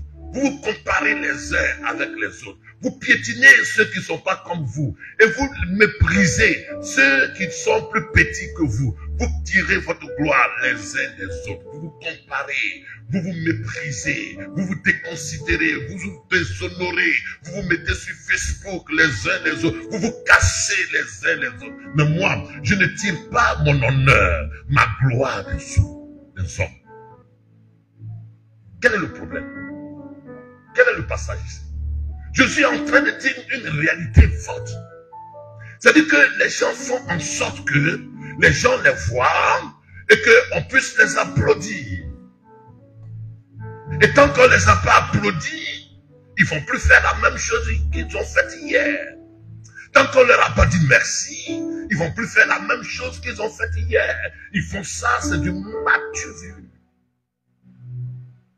Peut-être que dans certaines communautés, ils font ça pour que le pasteur les mette dans une position privilégiée dans l'église. Au fait, leur intention, c'est une intention malsaine. C'est une intention pour que les hommes les voient, pour que les hommes les applaudissent, pour que les hommes les honorent. Et ils font tout par rapport aux hommes. Mais il n'y a rien de Dieu en eux. Derrière, c'est des tombeaux blanchis. Derrière, c'est des hommes que Dieu ne connaît pas. Ils viennent à l'église, même s'il faut prendre la communion, il faut comme des agneaux. Mais derrière, c'est des rancuniers. Derrière, c'est des gens qui ne sont même pas dignes de porter le nom de Jésus par leurs actes, par leur témoignage, par leur façon de se comporter dans leur milieu familial. Mais quand ils voient le pasteur, ils sont les plus spirituels devant le pasteur. Oh pasteur, oh mon pasteur. Ok, c'est bien d'honorer le pasteur. C'est bien d'être poli dans l'église, mais ce n'est pas là la source de l'honneur. La source de l'honneur, elle vient de Dieu. Il faut honorer Dieu. Que tu sois seul, honore Dieu. Que tu fasses, quoi que tu fasses, fais-le dans le but que Dieu soit honoré. Il soit honoré dans tes pensées, il soit honoré dans tes paroles, il soit honoré dans tes actes, il soit honoré même quand tu es seul. Et le problème des pharisiens, ils faisaient tout pour être vus. Jésus dit, vous faites quoi? Reprenons le passage. Comment pouvez-vous croire? Vous tirez votre gloire les uns les autres. Leur gloire les uns les autres. De toute façon, ils sapent dimanche. Je vais saper plus que Sabine. De toute façon, ils sapent. Je ne dis pas de ne pas saper. Moi-même, j'aime saper. Mais ils sapent là. Est-ce que vous avez sapé comme moi-même? Ouais, là, c'est rien. Ça, c'est coûté. Moi, pour moi, là, j'achète ça sur Internet. Et on m'envoie ça à la maison. Non, je ne dis pas à ceux qui sont internautes qu'ils font mal. Et moi, pour moi, là, c'est c'est du Sahara. Oui, rien, ça, c'est chemise taille. Au fait, leur intention, c'est qu'ils soient vus. Ça n'élève pas, ça ne mène rien. Ils font tout dans l'église pour qu'ils soient vus. L'apôtre Paul dit, si je cherchais à plaire aux hommes, Galates chapitre 1, verset 10, je ne serais pas serviteur de Dieu. C'est Dieu qui élève. Et c'est Dieu qui dispose le cœur de son oint à t'élever. Déjà, si tu es à la maison et puis tu dis, ah, Seigneur, je n'ai rien, mais que je fasse, ce que je peux faire, c'est de balayer le temple. Et comme je sais que le culte c'est dimanche, alors je viens samedi soir, à partir de 20h, je nettoie le temple. Oh Seigneur, quand on me voit, est-ce que vous savez l'histoire du Papa Noël, Père Noël? Père Noël, c'est un catholique, c'est un prêtre catholique. Et le prêtre catholique, il se cachait, et puis il mettait des colis à la porte d'une famille qui n'avait rien. Le prêtre avait entendu que la famille n'avait rien. Donc le pasteur, le prêtre, il se cachait. Et puis, à la veille de Noël, il prenait un panier. Et puis, il donnait Il mettait du riz, il mettait tout ce qu'il fallait pour que la famille soit approvisionnée. Et puis la famille se disait, mais tiens, hier on s'est inquiété, comment on va manger aujourd'hui? Mais voici un sac de riz, voici de la sauce qui est devant notre porte. Et le prêtre disparaissait. Un jour, la famille dit qu'on va voir si c'est vraiment Dieu ou bien si c'est les anges ou bien c'est un homme. Et le prêtre est venu. Quand il les a vus, il est passé. Il ne voulait pas qu'on sache que c'est lui. Il est passé. Et puis, l'histoire dit qu'il a escaladé les murs. Et puis, il a fait passer par la cheminée. Au fait, chez nous, comme il fait froid, il y a un trou. Il a fait passer par la maison, si vous voulez. Il a fait passer par la maison. La nourriture puisse tomber dans la maison. Et puis, c'est là qu'ils ont su que c'était le prêtre. Les actes que Dieu honore, c'est les actes qui sont faits dans la discrétion. Dans la discrétion. Sans même que les hommes te voient. Sans même que les hommes te disent merci. Je veux croire qu'on s'entend ce soir. L'objet de mon culte, c'est que Dieu t'élève. C'est que Dieu t'élève. Mais Dieu t'élève pas en considération des actes que tu poses, mais en considération de l'état du cœur qui accompagne les actes que tu poses. Et Dieu le fera s'il voit que ton cœur est droit, s'il voit que ton cœur ne recherche pas l'honneur qui vient des hommes, mais que tu cherches l'honneur qui vient de Dieu, en considération de la disposition de quoi? De ton cœur.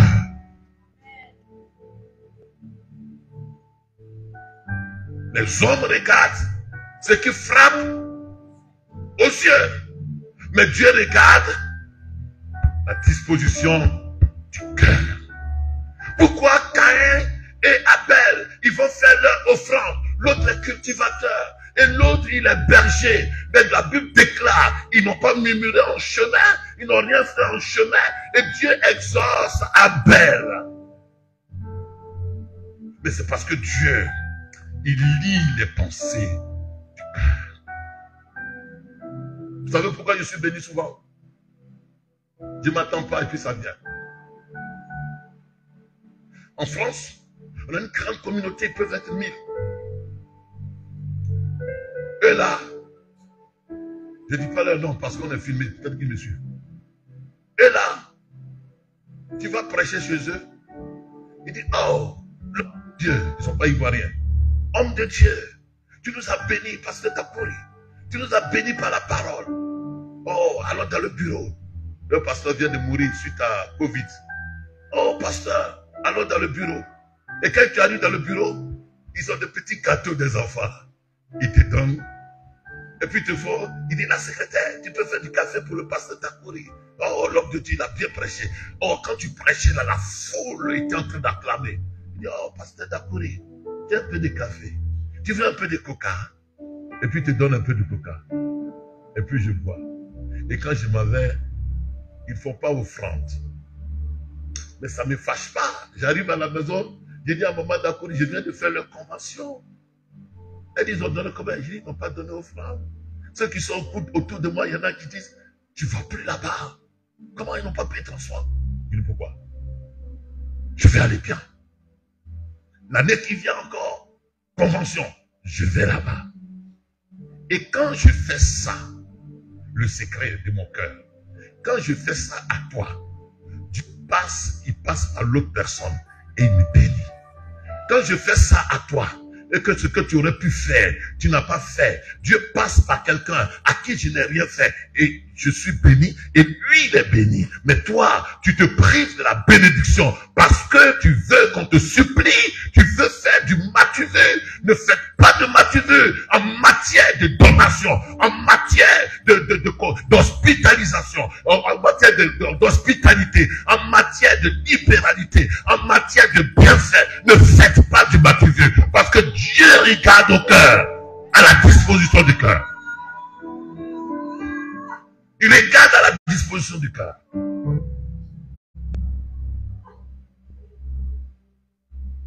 C'est pourquoi chez moi, là-bas, j'aime pas je n'aime pas, comment on appelle ça, les cotisations. L'église où on fait cotisation, la mort qui tue pas là-bas. Cotisation de mort. On a fixé cotisation de mort. 20 euros, 20 euros. La mort va venir parce qu'il y a cotisation en place. Elle va perdre sa maman.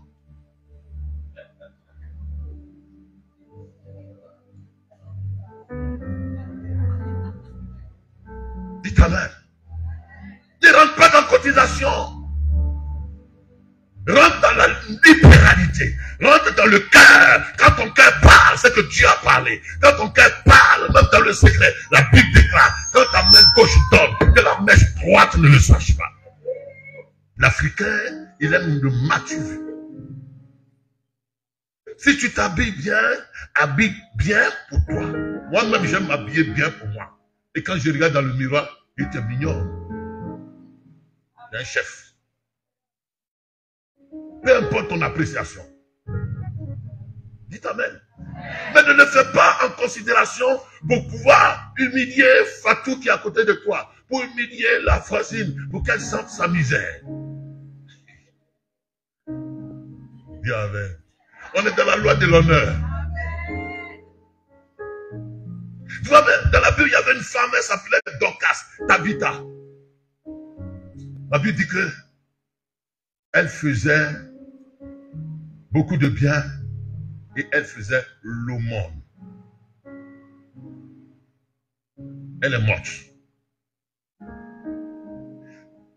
La Bible parle aussi de un qui s'appelle Ananias et de Saphira. Ils sont morts. Ah, je vais vous expliquer quelque chose. La Bible parle, dans Actes chapitre 9, de Ananias. Ananias qui a ouvert les yeux de Paul. Lui n'est pas mort. Mais la Bible parle de Saphira et de qui? Ananias. Eux, ils sont morts. Actes chapitre 10, je crois. Ananias et Saphira. Ils sont morts. Actes chapitre 7. Vous savez pourquoi ils sont morts? Ils sont morts parce que Ananias veut dire grâce, Saphira veut dire la loi. La combinaison de la loi avec la grâce, c'est une incompatibilité. Tu veux marcher par la loi, marche par la loi. Tu veux marcher sous la grâce, marche sous la grâce. On ne peut pas mettre les deux ensemble. Et on ne peut pas marier la loi avec la grâce. Il est là, hein. La loi dit, je compte sur les œuvres. La grâce dit, j'ai tout reçu par grâce, je fais tout par grâce. Alors, si vous comprenez, vous pouvez. J'ai tout reçu par grâce, je fais tout par grâce. C'est pourquoi Dorcas va mourir, Tabitha va mourir.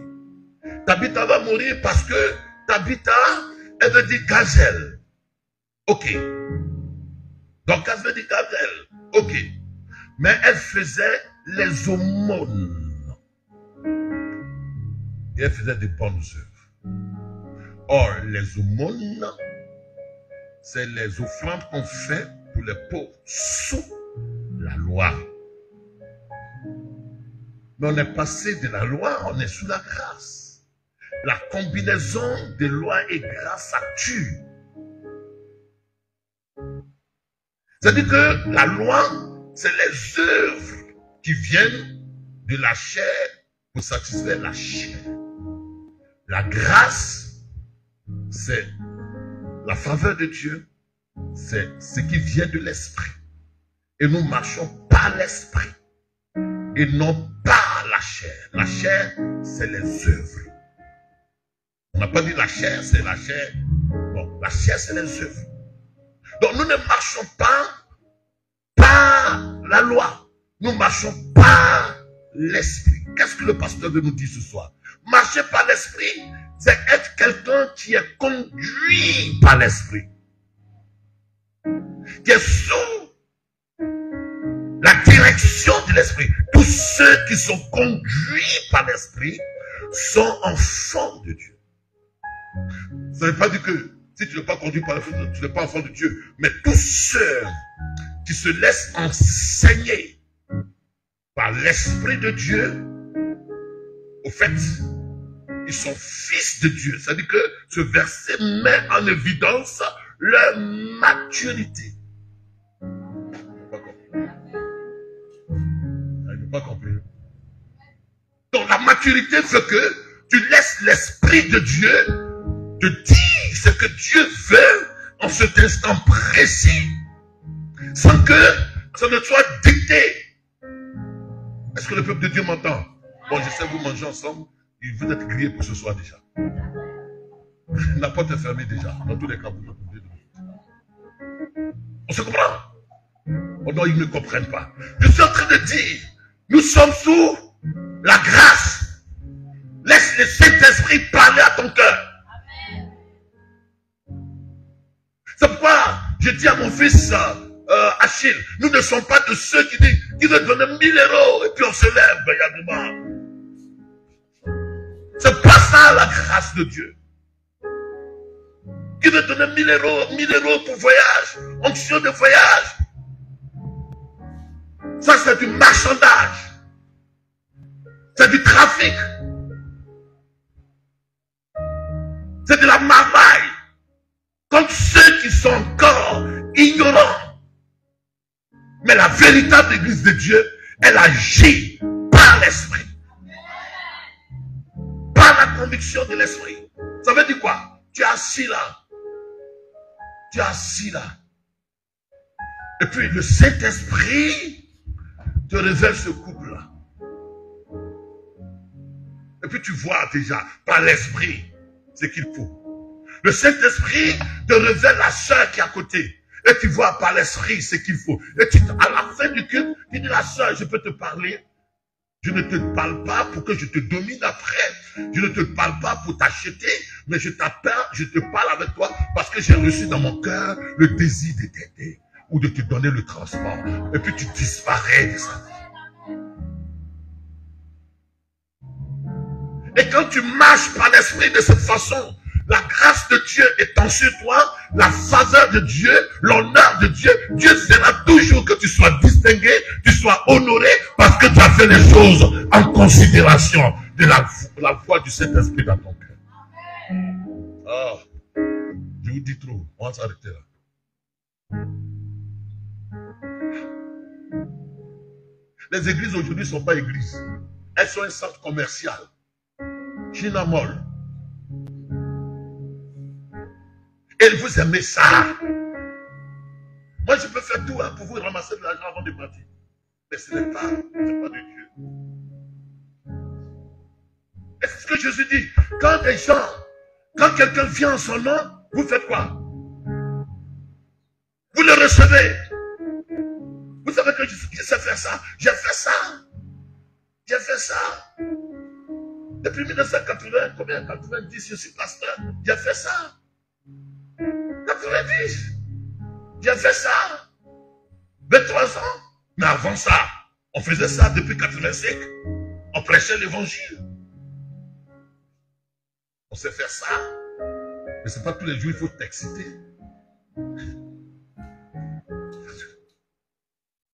Tous les jours. Et là, j'aime cette église. Vous savez pourquoi? Parce que cette église aime la parole de Dieu. Cette église est grandie de la parole de Dieu. Cette église, elle manifeste l'attitude, pas de népios, mais de ouios. Vous êtes des fils de Dieu. Vous n'êtes pas des bébelos.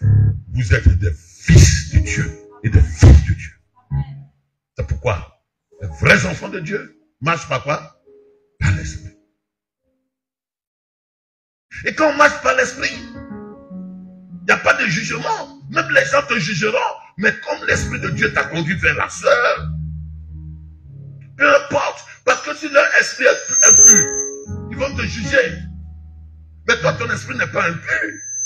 Ton esprit dit, l'Esprit de Dieu dit, prends la sœur, aide-la. C'est pourquoi vous allez voir, je termine avec cette phrase. C'est pourquoi vous allez voir que dans l'église primitive, qui était une église judéo-chrétienne, ça c'est une autre affaire. Dans l'église primitive judéo-chrétienne, dans cette église, Il n'y avait ni pauvre, ni indigent. Parce que quoi? Ceux qui en avaient venaient au secours de ceux qui n'en avaient pas. Conduits par l'Esprit. Est-ce que Dieu peut compter sur toi? Je n'ai pas besoin qu'on fasse cotisation pour le dimanche. Mais est-ce que Dieu peut compter sur toi? Tu viendras et on honorera celui que Dieu a établi sur l'Église. Et quand on l'honore, Dieu est honoré. Et on ne sera pas de ceux dont Dieu dit, ce peuple-là m'honore du bout des lèvres, mais leur cœur est éloigné de moi. On va se tenir debout. Est-ce que Dieu peut compter sur toi? Ah. Ami, c'est toi? C'est pas ami? Ok, sois béni. Est-ce que Dieu peut compter sur toi? Le Saint-Esprit, ce n'est pas une affaire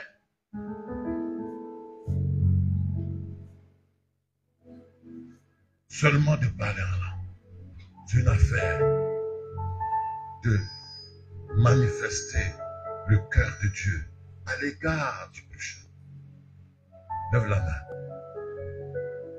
Ce que Dieu veut, c'est que Dieu prenne la priorité sur tes rendez-vous, sur tes décisions,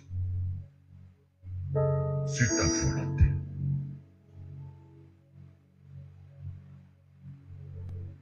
Que Dieu prenne la première place. Vous êtes un bon peuple. Si c'était funérailles, les gens étaient prêts ce soir à donner des pains, l'argent de funérailles. Mais vous n'attendez pas tout cela. Vous ne faites pas les choses du m'as-tu vu. Vous faites les choses pour que vous réjouissiez dans le secret le cœur de Dieu.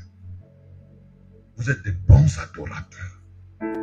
Vous ne venez pas à l'église seulement pour dire « Oh, gloire » et puis à la maison, chanter les chansons de Lolo Beauté. Non, vous venez, vous chantez « Gloire » et puis à la maison, vous chantez « Gloire ». Dis Amen. Alors ce soir, lève la main. Dis à Dieu, je m'abandonne entre tes mains. Je me dédie à toi. Je me place à ton autel de la consécration. Désormais, c'est toi qui as la priorité. Priorité sur mes choix. Est-ce que Dieu, ça te satisfait? Alors, moi aussi, ça me satisfait. Est-ce que Dieu, tu es d'accord pour l'acte que je vais poser? Alors, moi aussi, je suis d'accord. Mais Dieu n'est pas ton garçon de course. Vous dites, je prends, et puis Dieu vient. Dis au Seigneur ce soir, sur mes décisions, sur mes choix, la priorité des priorités désormais, c'est toi. C'est ainsi que moi, je veux apprendre à t'adorer. C'est vrai que les temps sont difficiles dans ce pays, mais c'est toi. Seigneur, merci. Ce que je suis en train de dire, je l'ai expérimenté. Et je dis, Seigneur, que ta volonté soit faite. Et je dis, Seigneur, non pas moi, ma volonté, mais ta volonté. Prie le Seigneur. Tu connais le choix que tu veux faire. Si ce choix de mariage satisfait le cœur de Dieu, alors vas-y. Si ce choix de cœur satisfait la parole de Dieu, alors vas-y. Ne fais rien dans ton ego. Fais tout pour la gloire de Dieu. La Bible dit que tout ce que vous faites, faites-le pour la gloire de Dieu. Seigneur, merci. Entre tes mains, je vais donner tout ce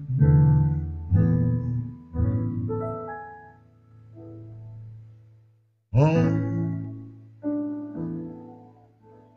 j'abandonne tout avec bonheur. Chante. Entre tes mains, j'abandonne tout ce que j'appelle le mien. Et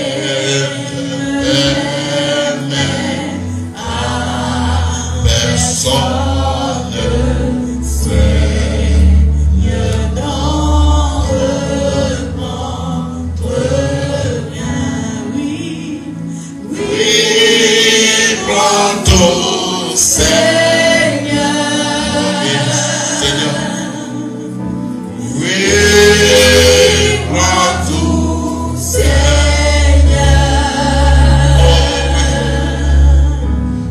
entre tes mains, j'abandonne tout avec bonheur. Oh oui. Oui, prends tout, Seigneur. Oui, prends tout, Seigneur.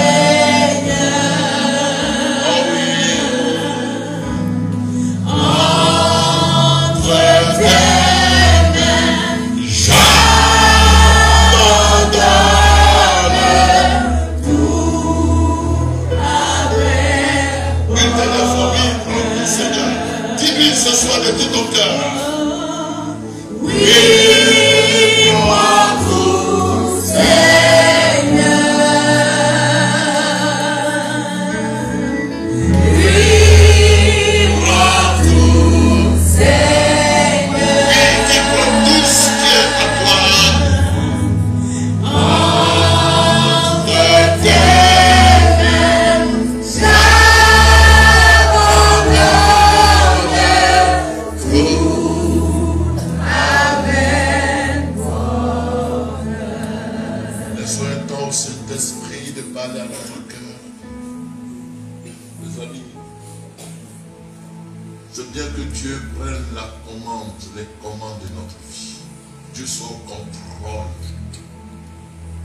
Il ne faut pas avoir peur. Dieu ne va pas te mettre dans un choix qui ne va pas t'arranger. Apparemment, ça ne va pas t'arranger. Mais ça finira par t'arranger. Dieu ne va pas te mettre dans une affaire qui va te tuer. Dieu t'aime. Donc fais-lui confiance. Si Dieu dit laisse cette affaire-là, laisse cette affaire. Si Dieu dit pardon, laisse le pardon avoir. Si Dieu dit ils t'ont insulté, ils t'ont calomnié, ils t'ont méprisé, comme Joseph, aime-les dans ton cœur. Laisse l'amour de Dieu prévaloir. Laisse. Laisse. On ne te touche pas ce soir, mais le Saint-Esprit veut faire un travail.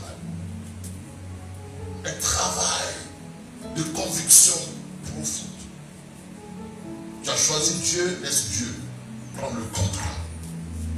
Il pourvoira tes besoins. Il s'occupera de toi. Il fera mieux que ce qu'un homme pouvait faire, un homme de famille pouvait faire. Ne t'inquiète plus. Tu n'es plus seul. Ne t'en fais plus, tu n'es plus seul. Tu ne resteras pas dehors. Dieu choisira un homme pour t'abriter, pour te donner. Tu n'es pas être dehors. Tu ne mourras pas de faim. Alors, crains Dieu, obéis à Dieu, soumets-toi à Dieu. S'il te plaît, ne fais pas comme Elimelech. Quand ça a chauffé, il est parti chez les Moabites. Ne retourne pas à ce que tu as vomi.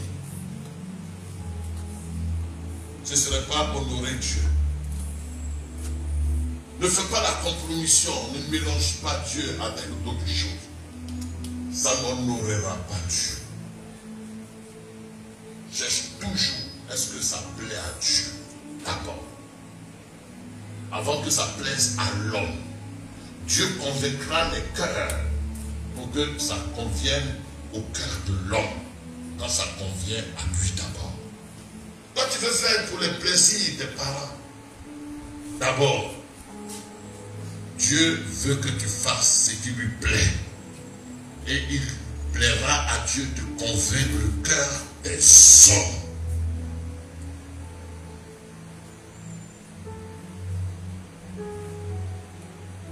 Moi qui vous parle, je suis un témoignage de ce que je dis. Je ne vais pas tout dire.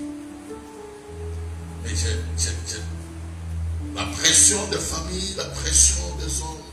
Si je voulais écouter la pression des hommes, je ne serais plus là où je suis ce soir. Plaît à Dieu d'abord. Et Dieu disposera les circonstances. Tu ne seras pas perdant.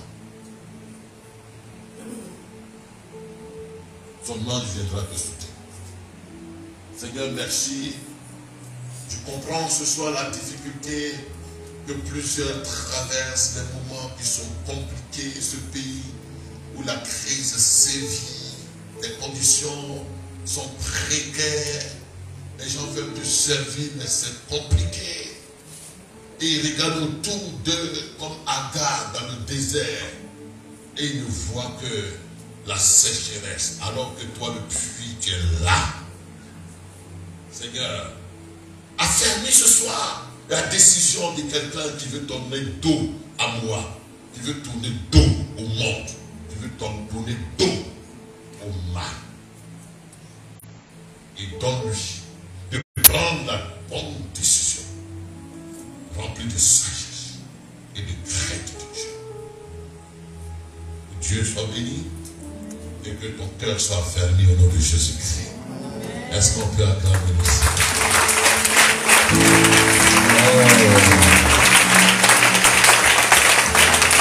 Vous êtes un complet. Acclame le Seigneur très fort.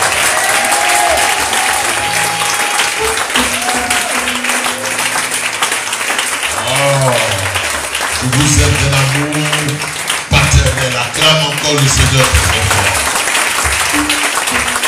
Merci. Veuillez nous asseoir comme des hommes de valeur, des hommes de distinction. Dis à ton voisin, tu as de la valeur aux yeux de Dieu et à moi, à mes yeux.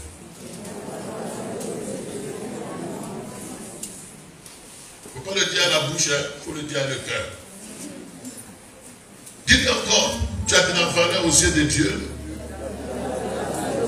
et tu as de la valeur à mes yeux.